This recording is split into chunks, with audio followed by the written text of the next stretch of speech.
Conferencia dictada por el venerable maestro Samael Aumbeor en la Facultad de Geología de la Universidad de San Luis Potosí, Estado de San Luis, en la República de México, el día 19 de mayo de 1976. Había invitado ya un amigo conocido, como la actualidad para ustedes,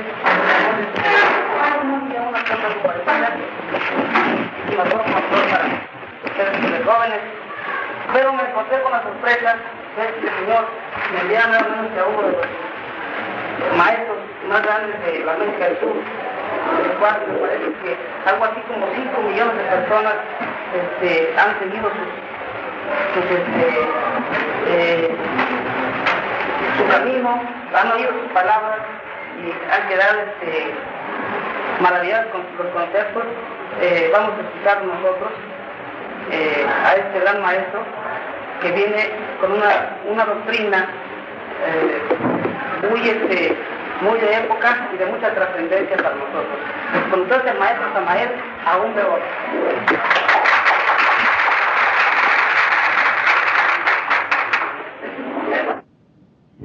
Amigos, ante todo quiero decirles que esta doctrina que fue anunciada aquí por nuestro amigo se llama Gnosis. Aquí en nuestro país, México, tenemos nosotros una asociación de estudios gnósticos, antropológicos y culturales. A mí me ha cabido el alto honor de enseñar la doctrina en todo nuestro país, México. Yo soy de Cotija, Michoacán. He vivido más que en ningún otro lugar en el Distrito Federal. He viajado también por algunos lugares fuera de nuestro país, llevando la doctrina. Y tenemos ya unos 5 millones de personas en toda la América. Dejando este preámbulo, entraremos en materia de sexología trascendental. Ciertamente podemos estudiar la sexología desde dos ángulos completamente diferentes. El uno, desde el punto de vista meramente oficial, tal como se enseña en la Universidad de Medicina, etc. El otro, desde el punto de vista gnóstico. Voy a afrontar la sexología a la luz del gnosticismo universal. Ante todo, gnosis significa conocimiento. La palabra gnosis entra también en la ciencia oficial. Diagnosis, por ejemplo. Diagnóstico. Ven ustedes la gnosis ahí en la etimología. En todo caso, las corrientes gnósticas definizadas conocen a fondo la sexología. En nombre de la verdad debo decirle que Sigmund Freud, con su psicoanálisis, inició una época de transformaciones extraordinarias en el campo de la sexología. Sigmund Freud produjo una innovación dentro del terreno de la medicina, y eso lo saben todos los que han estudiado a Freud. Adler fue ciertamente uno de sus mejores discípulos. Discípulo de él también fue Jung y muchos otros psicólogos, psicoanalistas y parapsicólogos. El sexo en sí es el centro de gravedad de todas las actividades humanas. Alrededor del centro giran todos los aspectos sociales de la vida. Veamos, por ejemplo, un baile, una fiesta. Alrededor del sexo gira toda la fiesta. En un café gira todo alrededor del sexo. Hoy en día el sexo comienza a ser estudiado o a ser estudiado por algunos sabios con propósitos trascendentales. Desafortunadamente, y es verdad, abunda mucho la pornografía. Se desvía el sexo hacia actividades meramente sensuales. Hay varias clases de sexo. Existe el sexo normal, común y corriente, existe el infrasexo y existe el suprasexo. ¿Qué se entiende por sexualidad normal? Entiéndese por sexualidad normal la actividad sexual conducente, pues, a la reproducción de la especie. La infrasexualidad es diferente y hay dos clases de infrasexuales. En materia de cábala, por ejemplo, se dice que Adán tenía dos esposas, Lilith y Nahemah. Lilith representa una de las esferas infrasexuales. Encontramos en ella los pedreristas, los homosexuales, las lesbianas, los etcétera, etcétera, etcétera. Y del lado de Nahemah encontramos nosotros los abusadores del sexo pornográfico, aquellos que se entregan de lleno, pues, a la lujuria sin frenos de ninguna especie ni control alguno. Son dos esferas de la infrasexualidad. Así pues, el sexo normal, repito, conduce a la reproducción de la especie. En cuanto al goce sexual en sí mismo, es un goce legítimo del hombre. Quienes consideran el goce sexual como un pecado, quienes lo califican con algún tabú, o quienes tienen la tendencia a considerarlo motivo de vergüenza, disimulo, etcétera, están totalmente equivocados. El goce sexual, repito, es un goce legítimo del hombre. De ninguna manera podría ser despreciado o subestimado o calificado como tabú. Se tiene derecho por naturaleza al goce sexual. Pero pasemos ahora al suprasexo, a la suprasexualidad. Incuestionablemente, la suprasexualidad es para los genios, para los hombres trascendentales, para las mujeres inefables, etcétera. Suprasexuales fueron un Jesús de Nazaret, un Buda, un Hermes Trismegisto, un Mahoma, un Lao Tse en China, un Quetzalcóatl para nosotros los mexicanos, un Pitágoras, etcétera. Todos podríamos entrar en el reino de la suprasexualidad.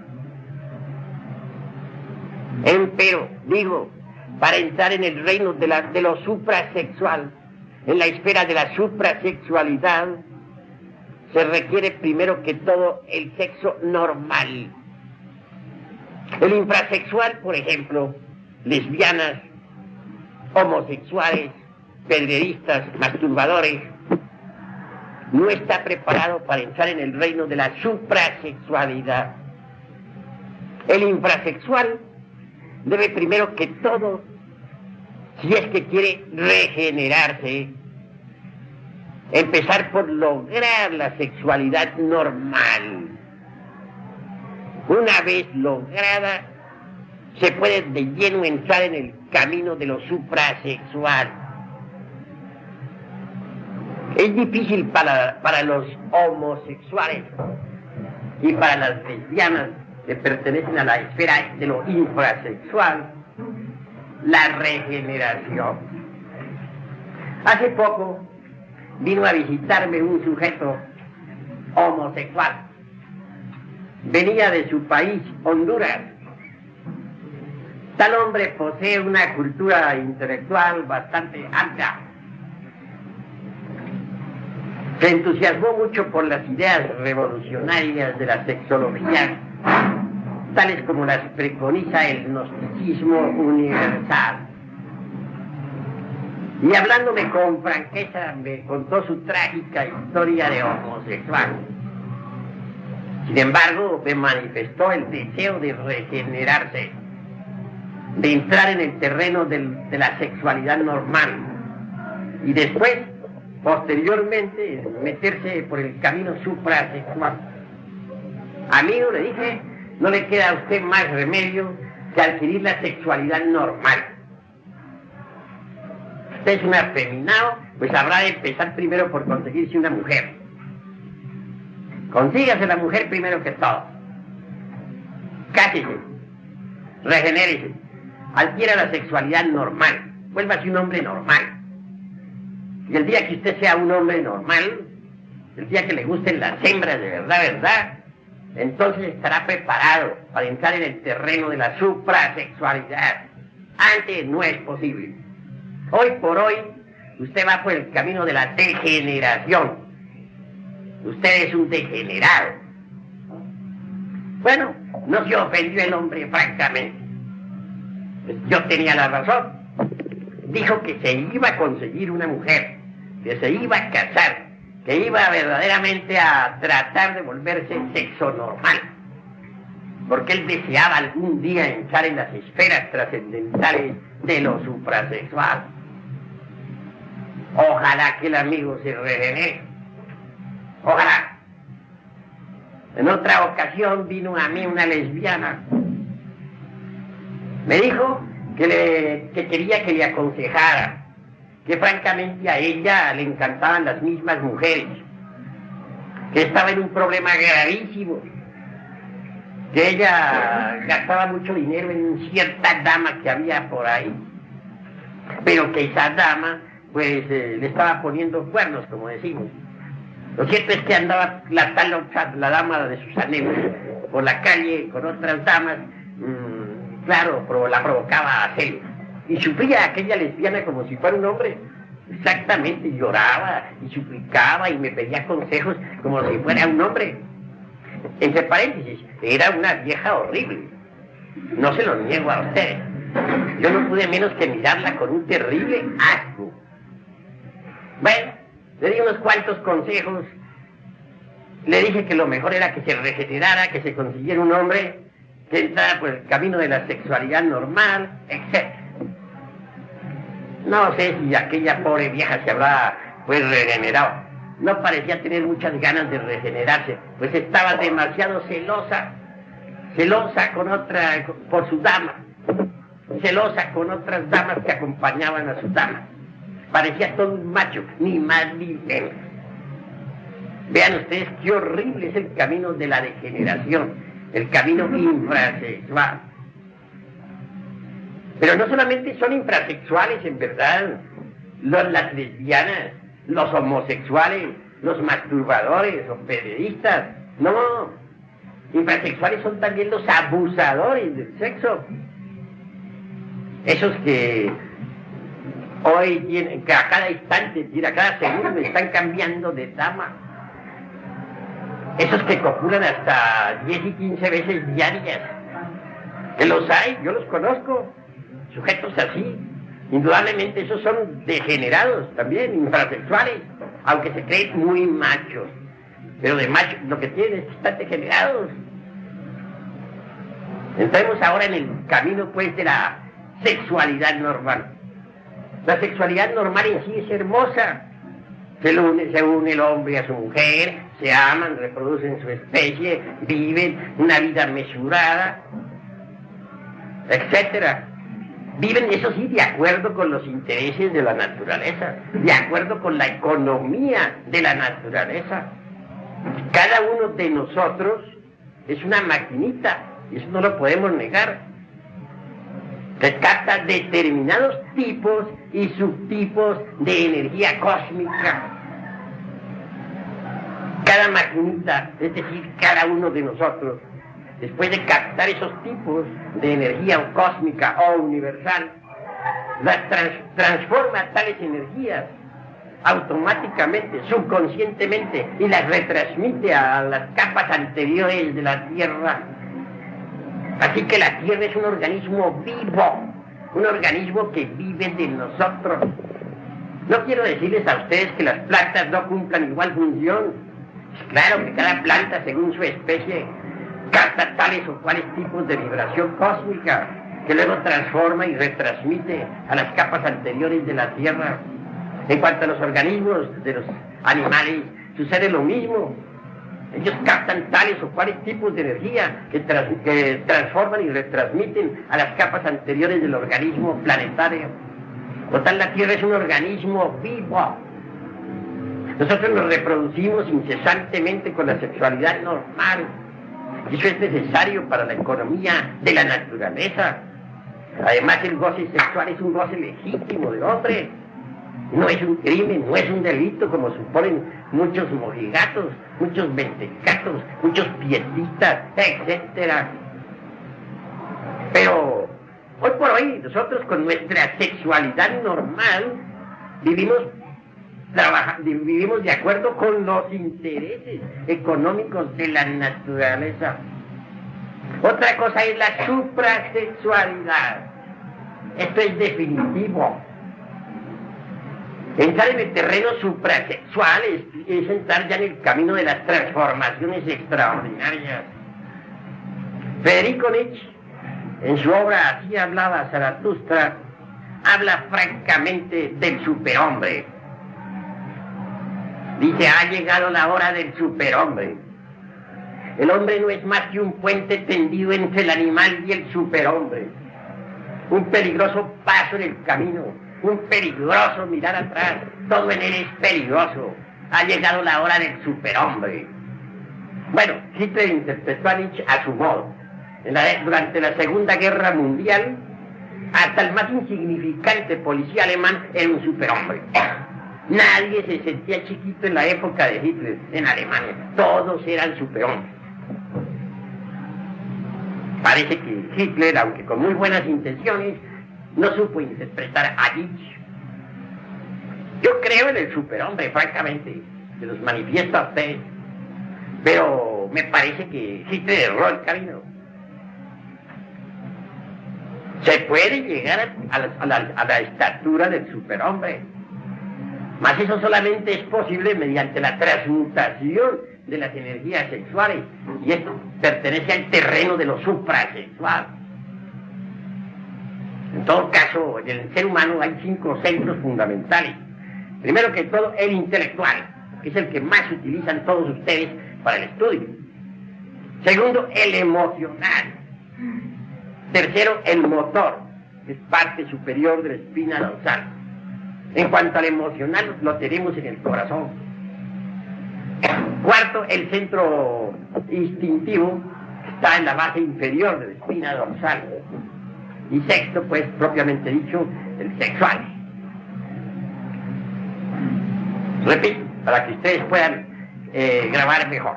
Intelectual, emocional, motor, instintivo, sexual. 5 centros. Pensé que se me conté uno más. Se me pasó la medida. Total, estos 5 centros son fundamentales para todas las actividades humanas. En cuanto al sexual propiamente dicho, quiero decirles que es el centro, pues, alrededor del cual giran todas las actividades humanas. El pensamiento aparentemente es muy rápido, pero desgraciadamente es muy lento.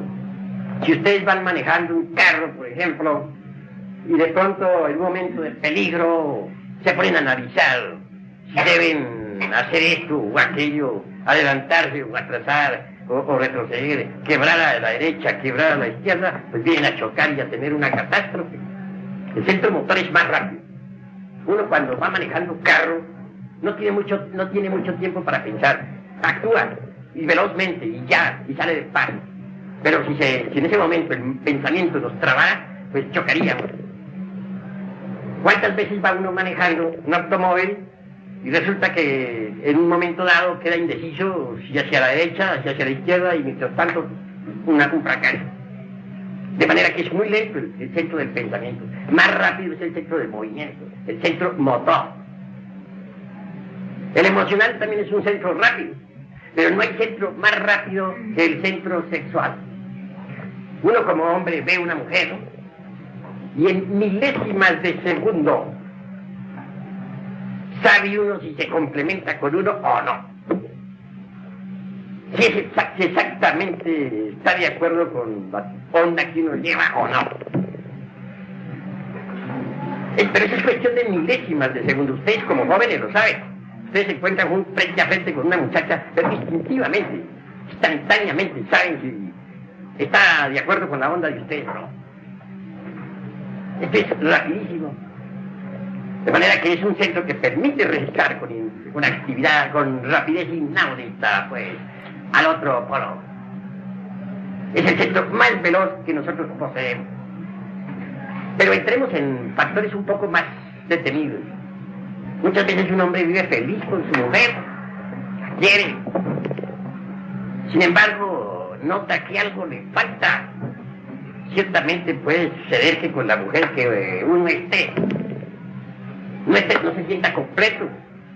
Puede ser que ella llene las actividades del centro emocional, posiblemente, pero tal vez no se complementa con uno mentalmente, o tal vez sexualmente no se complemente con uno. Y al encontrar uno por ahí otra dama, puede suceder que esta otra sí se complemente con uno. Y entonces viene eso que se llama adulterio. No vengo yo aquí a alabar el adulterio. En cierta ocasión por ahí había una sala donde varias adúlteras estaban dándole al vidrio. Y una de ellas, de pronto embriagada de vino, dijo: ¡vive el adulterio! Era una dama muy hermosa, entre paréntesis. No, yo no vengo a hacer alabanzas del adulterio, porque eso sería absurdo. Pero sí, veo las causas del adulterio. Muchas veces uno de la pareja no consigue complementarse en los 5 centros totalmente con el otro. Entonces, posiblemente encuentre complementación con otra persona. Y de ahí deriva eso que se llama adulterio. Supongamos que emocionalmente un hombre se complementa con una mujer, pero sexualmente no. Puede darse el caso que encuentre una dama con la que sí se complemente sexualmente. Supongamos que un hombre se complementa con una mujer mentalmente, pero emocionalmente no. Puede darse el caso de que encuentre una dama con la que venga a complementarse emocionalmente. Puede suceder que en el mundo de los hábitos no se complemente un hombre con su mujer. Puede suceder que encuentre también en el mundo de los hábitos, relacionado con el centro motor, otra mujer con la que sí se complemente, con la que tenga afinidad. Esa es la causa intrínseca de tantos y tantísimos adulterios que dan origen pues a los divorcios. Como les digo, no vengo a alabar el adulterio porque sería absurdo. Ni estoy de acuerdo con aquella dama que gritaba en célebre orgía: ¡vive el adulterio! No, yo no estoy de acuerdo con eso, mis amigos. Únicamente aquí con ustedes, en compañerismo, estamos estudiando la cuestión sexual y no podríamos dejar de pasar por alto esta cuestión del adulterio. Yo creo que lo mejor para uno como hombre es encontrar una mujer que se complemente con uno en lo intelectual, en lo emocional, en el centro motor o mundo de los hábitos, en el centro de los instintos y en el sexo. Es decir, la pareja ideal, la pareja perfecta. Y creo a su vez también que lo ideal para una mujer sería encontrar un hombre con el que se complementara totalmente. Entonces habría verdadera felicidad. Otro de los motivos graves como para que no pueda existir felicidad es la cuestión de los temperamentos. Un hombre de temperamento ardiente, es imposible que pueda ser feliz con una mujer que parezca una mole de hielo. Sencillamente no. El hecho mismo de tener que ir a besarla y en el momento del beso se encuentra con que ella no tiene ganas de besos. Eso es gravísimo. Ahora, ¿qué diríamos durante la cópula? En el momento de copular una mujer helada. Acuérdense ustedes de aquel libro que titula Siloé el egipcio. Se lo dieron en película. Resulta que allí había algún lugar de momificación en Egipto, como existían varios lugares de inmundicia, donde arreglaban cadáveres para momificarlos. Y quienes trabajaban en ese lugar de momificación, pues olían a inmundo por donde quiera que pasaban. Ninguna mujer gustaba de esa clase de hombres que olían tan feo. Y claro, olían a podredumbre, metidos entre la podredumbre. ¿Y saben ustedes lo que hacían esa clase de momificadores? Copulaban con los cadáveres de las hembras que traían ahí. ¿Les parece a ustedes muy agradable eso? Copular con difuntas. Eso sucedía en Egipto. Pues bien, ¿qué dirían ustedes de un hombre de temperamento ardiente tener que copular con una mujer de hielo, con un cadáver? Eso resulta espantosamente horrible. También es muy cierto y de toda verdad que existe el temperamento, digamos, bilioso. Gente pesada, torpe. Una mujer, por ejemplo, de carácter pesado, torpe, sin movimiento, sin ninguna clase de... sin querer casi apenas lo mínimo. Es imposible que pueda entenderse con un hombre de temperamento nervioso, por ejemplo. Imposible. Es imposible también que un hombre de temperamento nervioso pueda entenderse con una mujer completamente ardiente. Así que la cuestión de los temperamentos es muy importante. No solamente se necesita que haya correlación entre los distintos centros de la máquina orgánica, intelecto, emoción, movimiento, instinto, sexo, sino que hayan temperamentos afines. Solo así, habiendo temperamentos afines y perfecta interrelación entre los centros de la máquina, pues entonces puede haber una auténtica afinidad, lo cual daría felicidad. Sin embargo, estoy hablándoles hasta ahora de sexualidad normal. Suprasexualidad es diferente, mis amigos. Para entrar en el terreno de la suprasexualidad, se requiere ante todo saber transmutar la energía creadora. Pero debemos pensar en el sexo no solamente como cuestión fisiológica. Ha de saberse que en el sexo existe energía. Al fin y al cabo, Einstein dijo: energía es igual a masa multiplicado por la velocidad de la luz al cuadrado. También dijo: la energía se transforma en masa. La masa se transforma en energía. ¿Es posible transformar la masa en energía? Claro está que sí.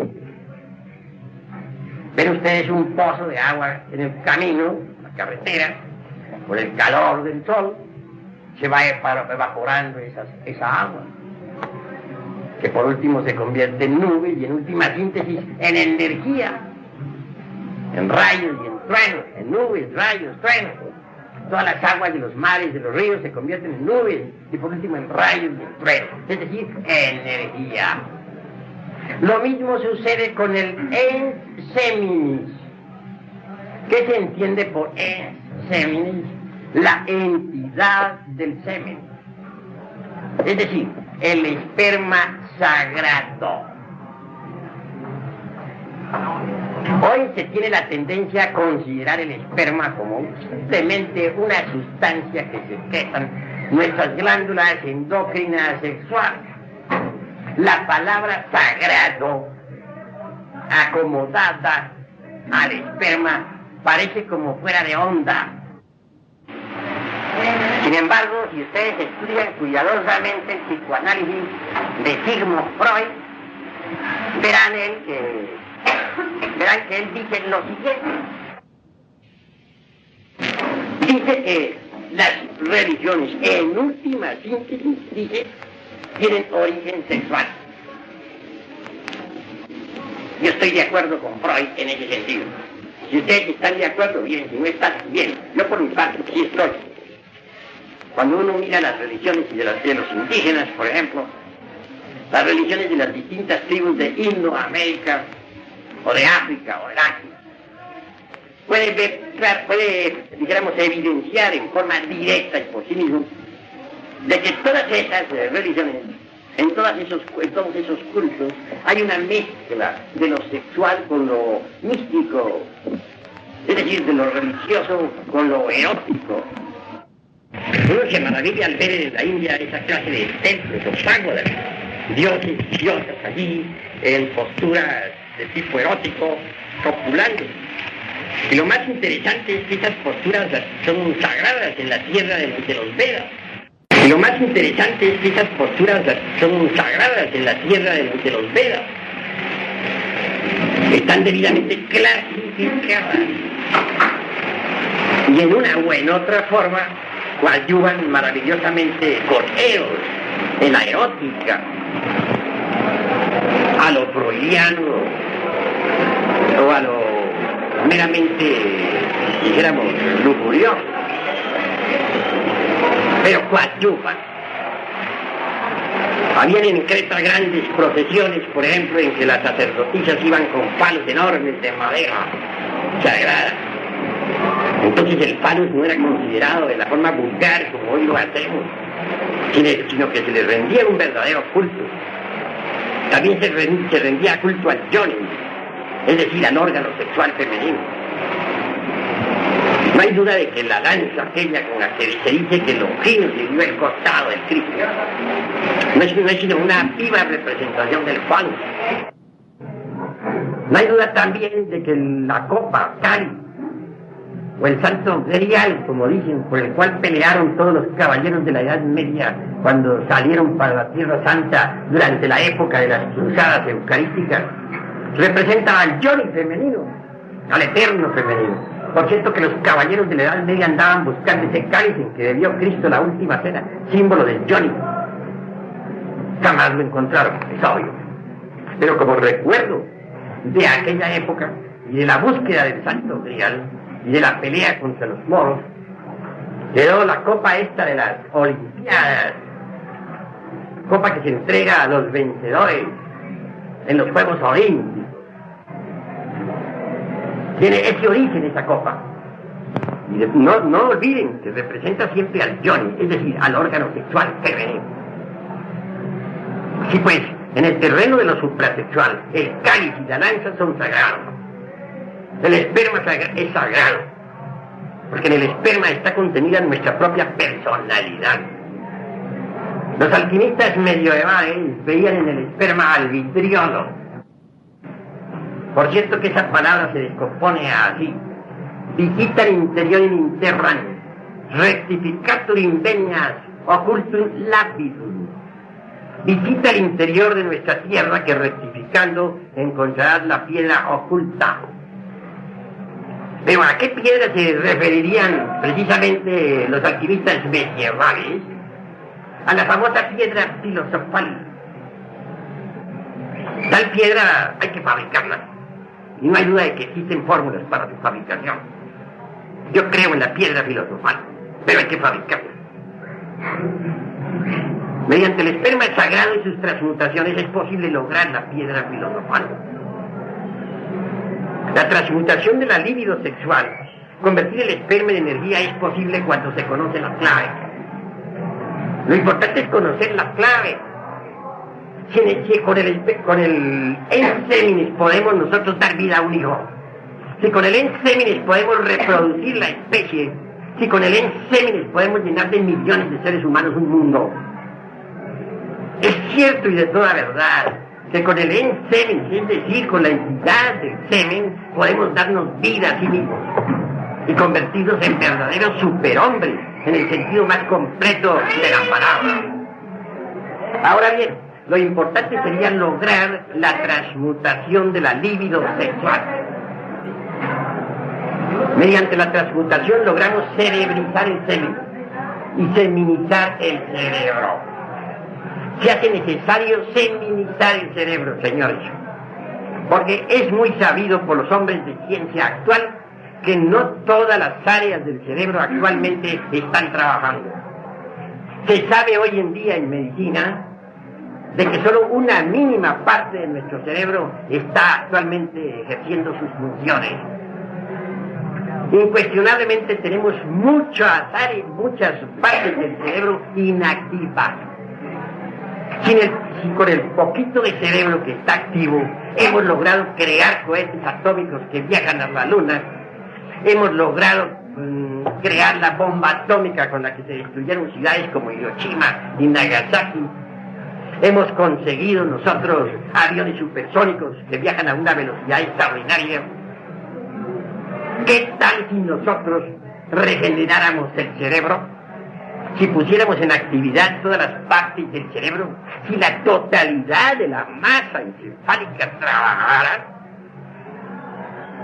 entonces podríamos transformar este mundo, a cambiarlo, a hacerlo maravilloso.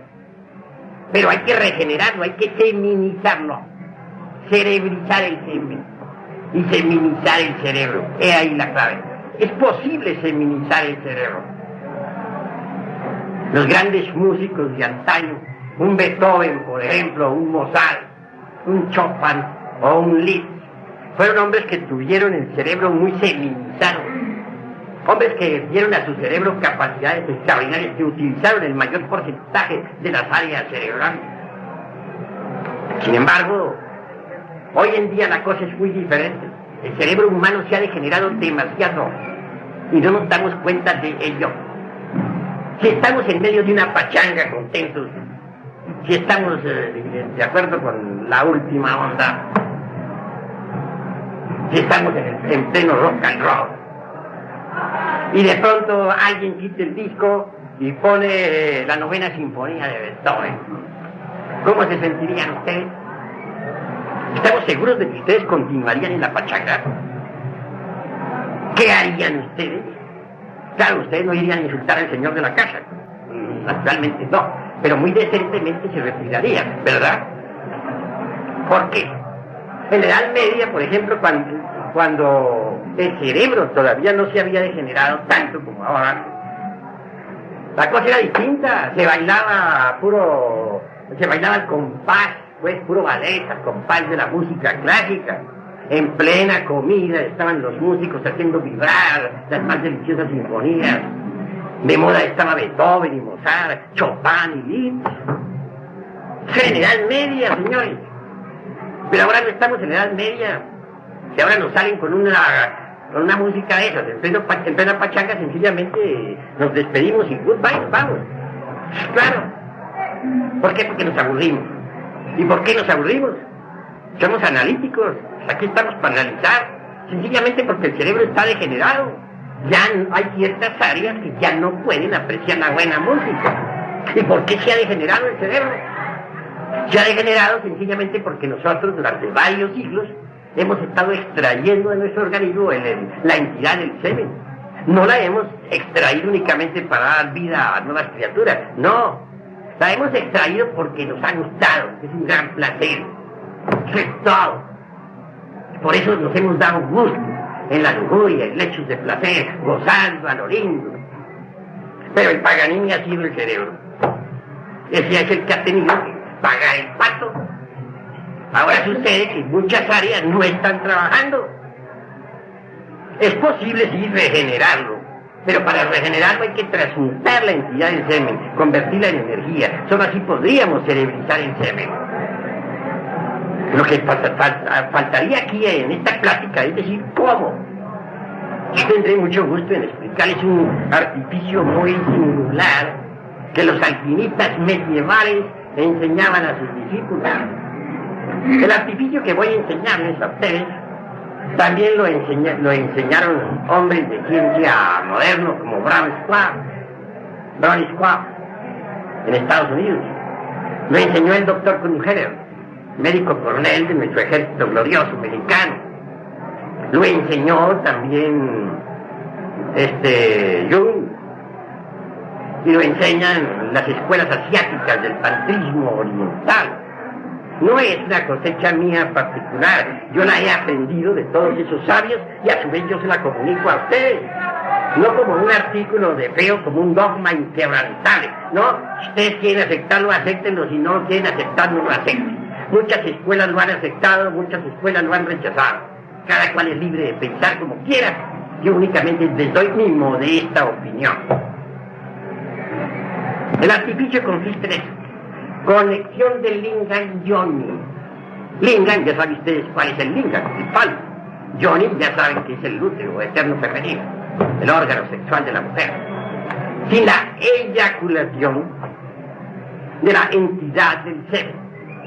El doctor Crujeres decía en latín, daba en latín la fórmula, decía inicio membri virilis in vaginam femina sin ejaculatium semen.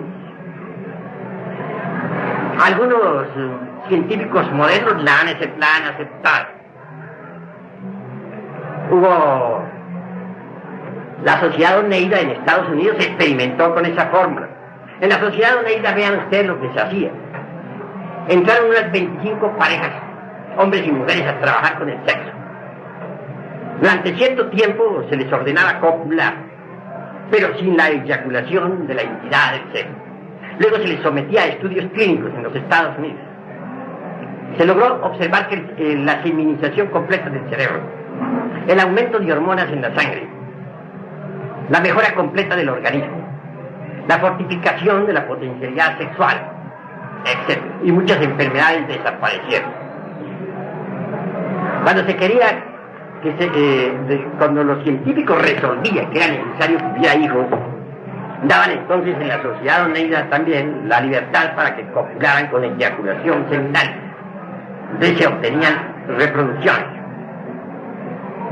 Así se hicieron muchos experimentos en la Sociedad Oneida. En todo caso, lo interesante de este fino artificio que constituye el secretum secretorum de los alquimistas medieval consiste en que nunca llegan a degenerarse las glándulas sexuales. Ustedes saben muy bien que cuando las glándulas sexuales se degenera también la epífisis, y se degenera la hipófisis, y se degeneran todas las glándulas de secreción interna, todo el sistema nervioso líquido pasa por procesos de degeneración. Entonces viene la decrepitud y la muerte. ¿Por qué existe la vejez? Sencillamente porque las glándulas sexuales entran en decrepitud. Al entran en decrepitud todas las glándulas endócrinas, y entonces se procesa la cuestión aquella de la decrepitud y vejez. Pero si hubiera un sistema que permitiera que las glándulas sexuales no se degeneraran, no entraran en decrepitud, podría conservarse todo el sistema nervioso líquido en perfecta actividad. Y entonces no habría decrepitud ni vejez. Eso es obvio. Ahora bien, por medio de este fino artificio, conexión del lingam yoni sin eyaculación de la ensemis, como dicen los médicos famosos Crujeres y Browns, es posible entonces conservar las glándulas sexuales activas durante toda la vida. Esto significa que un hombre que practicara con tal sistema llegaría a la edad de 90 y 100 años todavía con capacidad para copular y para gozar libremente del placer sexual, que es un placer legítimo del hombre, que no es un pecado, que no es un tabú, que no debe ser un motivo de vergüenza o de disimulo, etc., sino, repito, un derecho legítimo del hombre. Ahora bien, mediante la transmutación de la entidad del semen en energía se procesan cambios psicológicos extraordinarios. Se desarrolla la glándula pineal. Esta glándula estuvo activa en otros tiempos, en tiempos antiquísimos de la historia. Entonces el ser humano poseía aquel ojo de que nos hablara Homero en su Odisea, el ojo de los lacértidos, el ojo que viera en aquel terrible gigante que intentara, pues, devorarle. Ese ojo de los lacértidos no es una mera leyenda sin fundamento alguno. Mediante la transmutación sexual esa glándula se desarrolla, entra en nueva actividad. Allí está ese ojo que le permite a uno percibir el ultra de todas las cosas. Nuestro mundo no es solamente de 3 dimensiones como creen los ignorantes ilustrados. En nuestro mundo existe una cuarta vertical. Aún más podemos asegurar con gran énfasis que existe una quinta vertical y una sexta y una séptima. Esto es que nosotros nunca hemos visto nuestro mundo como verdaderamente es, y no lo hemos visto porque nuestros 5 sentidos están degenerados. Nuestra glándula pineal está atrofiada. Existen otros sentidos en nosotros que están completamente degenerados y que son de percepción, pero que están degenerados. Si nos lográramos regenerar, podríamos percibir el mundo como es, con sus 7 dimensiones. Así que la cruda realidad de los hechos es que mediante la transmutación sexual se puede regenerar la pineal y los otros sentidos que se hayan atrofiado. Así tendríamos acceso a un mundo de conocimientos extraordinarios. Así tendríamos acceso a las dimensiones superiores de la naturaleza y del cosmos. Así podríamos ver, oír, tocar y palpar las grandes realidades de la vida y de la muerte. Podríamos aprehender, capturar todos los fenómenos cósmicos en sí, tal cual son, y no como aparentemente son. Transmutación es la clave. Cambiar el esperma, modificarlo en energía. He ahí lo fundamental. Ha llegado pues la hora de comprender todo esto a fondo, integralmente. Si un hombre se propusiera cumplir con esa fórmula tan sencilla, con ese artificio que nos enseñara Brown, que nos enseñara Kruger y que nos enseñaran los alquimistas medievales, podría decirles a ustedes con gran énfasis y absoluta seguridad que este hombre a la larga se transformaría en un superhombre. Todos sentimos la necesidad de cambiar, de convertirnos en algo diferente.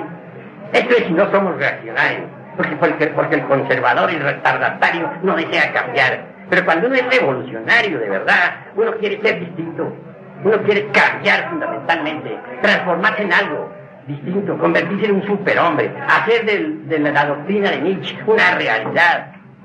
Es posible cambiar mediante la transmutación sexual. La fuerza sexual nos puso sobre el tapete de la existencia y esto no me lo pueden ustedes negar. Nosotros existimos, vivimos, gracias a que tuvimos un padre, gracias a que tuvimos una madre. En última síntesis, la raíz de nuestra propia vida es la cópula de un hombre y de una mujer.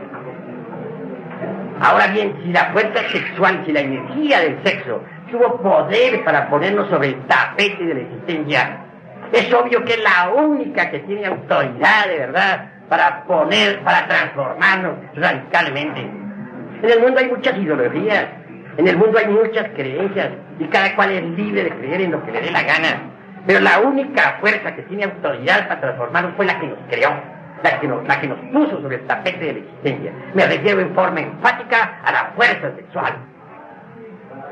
Aprender a manejar esa energía maravillosa del sexo significa hacerse amo de la creación. Cuando el esperma sagrado se transforma en energía, se provocan cambios psicosomáticos extraordinarios. Bien sabemos nosotros lo que son esos vasos hormonales de nuestras gónadas, cómo trabajan, cómo pasan las hormonas de vaso en vaso, cómo por último a lo largo de los cordones espermáticos llega hasta la próstata. Bien sabemos lo valiosa que es la próstata. Allí se producen las más grandes transformaciones de la entidad del semen. Y las hormonas, por último, entran en el torrente sanguíneo. La palabra hormona viene de una raíz griega que significa ansia de ser, fuerza de ser. Las hormonas han sido estudiadas por nuestros hombres de ciencia. Son maravillosas. Las hormonas sexuales, por ejemplo, entrando en el torrente sanguíneo, realizan prodigios. Cuando tocan a las glándulas endócrinas, sea a la tiroides, sea a las paratiroides, sea a los riñones suplementarios, o a la timo, etcétera, etcétera, etcétera, las estimulan, hacen que esos pequeños microlaboratorios produzcan más hormonas. Y esas hormonas producidas por todas las glándulas en general enriquecen el torrente sanguíneo en forma extraordinaria. Entonces desaparecen las dolencias, desaparecen las enfermedades. Desgraciadamente hoy por hoy, el esperma que es preparado por las gónadas y que luego sube o asciende hasta la próstata, es desgraciadamente despilfarrado. Ni siquiera se les deja descomponer a los famosos ospermos en las hormonas, cuando ya se les tira fuera del organismo, cuando se les arroja. Muchas veces ni siquiera alcanza a ascender desde los testículos hasta la próstata la entidad del semen, cuando ya es eliminada. En cuanto a los masturbadores, ¿qué diremos? Bien saben ustedes lo que es el vicio de la masturbación. Cuando alguien se masturba, indubitablemente está cometiendo un crimen contra la natura. Después de que se ha eyaculado la entidad del semen, crea cierto movimiento peristáltico en el pans. Y esto lo sabe cualquier hombre. Entonces, con tal movimiento siempre el pans recoge del útero de la mujer la energía que necesita para alimentar al cerebro. Pero Durante la masturbación la cosa es distinta. El falus lo único que recoge con su movimiento peristático es aire frío que va al cerebro. Así se agotan muchas facultades cerebrales. Innumerables sujetos han ido al manicomio por el vicio de la masturbación. Un cerebro lleno de aire es un cerebro estúpido en un 100%. Así que es condenable ese vicio totalmente. Distinto es si se transmuta el esperma sagrado en energía, pero esto solamente es posible durante la cópula, evitando pues a toda costa la eyaculación del semen. Porque como dijera los mejores sabios medievales, dentro de él se encuentra todo el ex virtutis del fuego, es decir, la entidad ígnea del fuego. Enriquecer la sangre con hormonas no me parece un delito. Transmutar el esperma en energía está muy bien documentado por hombres como Sigmund Freud y otros tantos. Entonces lo importante sería aprovechar toda la potencialidad sexual para desarrollar, para feminizar el cerebro y desarrollar la glándula pineal y hasta la hipófisis y otras. Se conseguiría una transformación orgánica maravillosa. Lo psicosomático está relacionado íntimamente con lo sexual. Una suprasexualidad implica de hecho también algo suprasexuales dentro de los psicosomáticos. Por eso diría yo a ustedes con entera realidad que suprasexuales fueron, por ejemplo, hombres como un Hermes Trismegisto, o como Quetzalcóatl, o como el Buda, o como Yeshua Ben Pandirá, que no es otra cosa sino el gran Kabir Jesús. Esos fueron suprasexuales. El suprasexual es el superhombre de Nietzsche. Uno puede alcanzar las estaturas la estatura del superhombre entrando en el terreno de la suprasexualidad, sabiendo gozar del amor, sabiendo gozar de la mujer, sabiendo vivir con alegría, con más emoción y menos razonamientos inútiles. La emoción es lo que cuenta, eso vale más que todo. Así pues, desde un punto de vista revolucionario, nosotros podemos convertirnos en verdaderos dioses hombres, si así lo queremos. Bastaría que regeneráramos las áreas del cerebro, que nos pusiéramos a trabajar a todas, y entonces sí haríamos un mundo mejor. En todo caso, creo, y es indispensable saber que la clave dada para la transmutación significa también la clave para la regeneración. Los sabios de la antigüedad nos hablaron de un fuego solar que existe siempre en toda materia orgánica e inorgánica. Ese fuego naturalmente está encerrado en cuanto al hombre en su sistema seminal. No se trata naturalmente de un fuego meramente físico. Dijéramos, un fuego de tipo supradimensional, psicológico o metafísico. Ese foie, es palabra que significa fuego, de tipo estrictamente sexual, y que todos lo sentimos durante la cópula, puede desenvolverse y desarrollarse para ascender desde nuestro sistema seminal a lo largo del canal medular espinal. Cuando ese fuego asciende, despierta en nosotros poderes que ignoramos, poderes extraordinarios de percepción, o mejor dijéramos de extrapercepción sensorial, poderes que divinizan, pero hay que despertarlo mediante la transmutación de la libido, sabiendo gozar del amor. Y la mujer también puede despertarlo sabiendo gozar de su varón. Con ese fuego se realizan prodigios. Los orientales lo denominan Kundalini, y es maravilloso.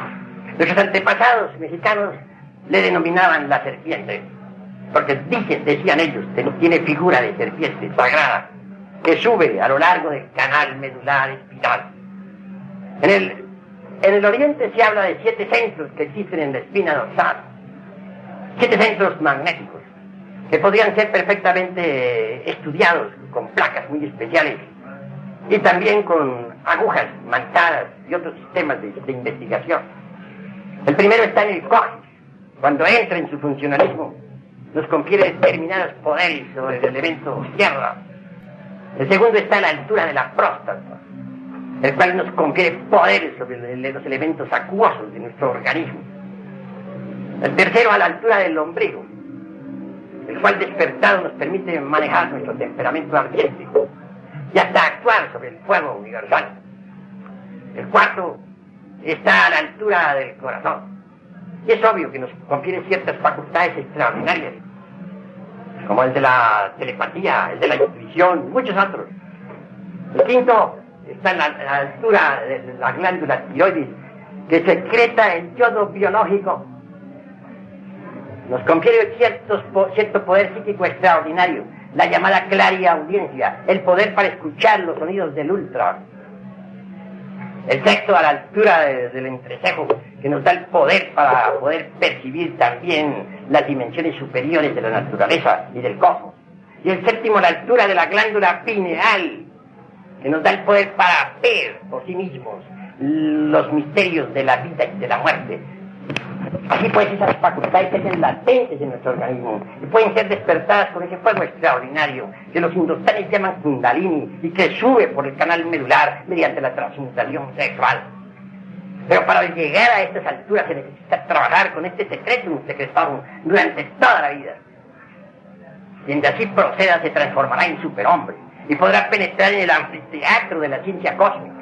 Podrá adentrarse en la universidad de la ciencia pura y resolver problemas que la ciencia oficial todavía no ha sido capaz de resolver.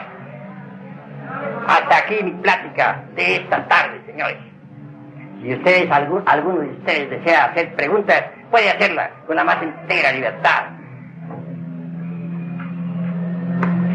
La cópula, como usted dice, es tratando de que haya producto o evitando. Sencillamente lo único que se busca con este artificio tan sencillo enseñado por Brian Schwartz en la Sociedad Oneida es copular sin eyacular la entidad del semen, porque sostienen estos sabios que mediante este artificio se consigue que el esperma sagrado se convierta en energía, de manera que lo que viene a subir al cerebro no es el esperma, porque nos volveríamos locos, sino la energía del esperma, que es diferente. Eso se llama transmutación. Puede uno gozar del placer sexual sin debilitarse. Normalmente uno después de la cópula se siente con cierto asco, pero si uno no eyacula la entidad del semen, después de la cópula le dan ganas de repetirla 1.000.000 de veces. Se siente dichoso, feliz, goza sin debilitarse jamás.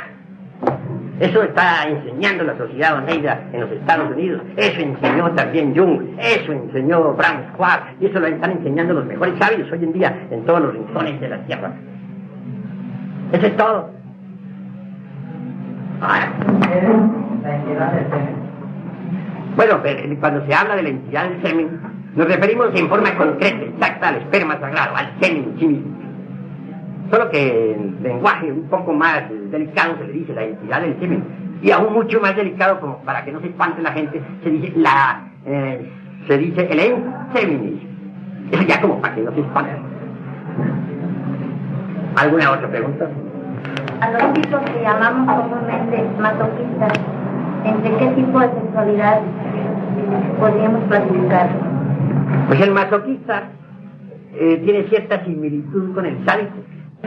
Solamente que en lugar de maltratar a otros como lo hace el sádico y como lo preconizaba tan alegremente el Marqués de Sade, pues goza mortificándose a sí mismo de una forma espantosa. Ciertamente es un infrasexual. Pertenecería de hecho a la esfera infrasexual del ministro, hablando en el lenguaje de los antiguos sabios. ¿Alguna otra pregunta? Todos pueden preguntar con la más entera libertad sobre este terreno de la sexualidad normal y de los supranaturales. Esto provocado, mi nombre es igual que en la mujer, el mismo tiempo, sea la pareja, es igual a la pareja. Pues la pareja hombre y mujer, cuando están debidamente acoplados, pues sienten el mismo placer. Sé a veces que, por ejemplo, los hombres que están tan debilitados demasiado las potencias sexuales debido al abuso, no logran satisfacer sexualmente a la mujer, porque la mujer, para que pueda llegar a un orgasmo fisiológico, necesita que el varón sea lo suficientemente fuerte como para sostenerse durante el coito en forma continua hasta que ella logre pues tal orgasmo. Pero cuando se ha debilitado demasiado la potencia sexual en el hombre, tiene que eyacular antes de que la mujer pueda satisfacerse. Entonces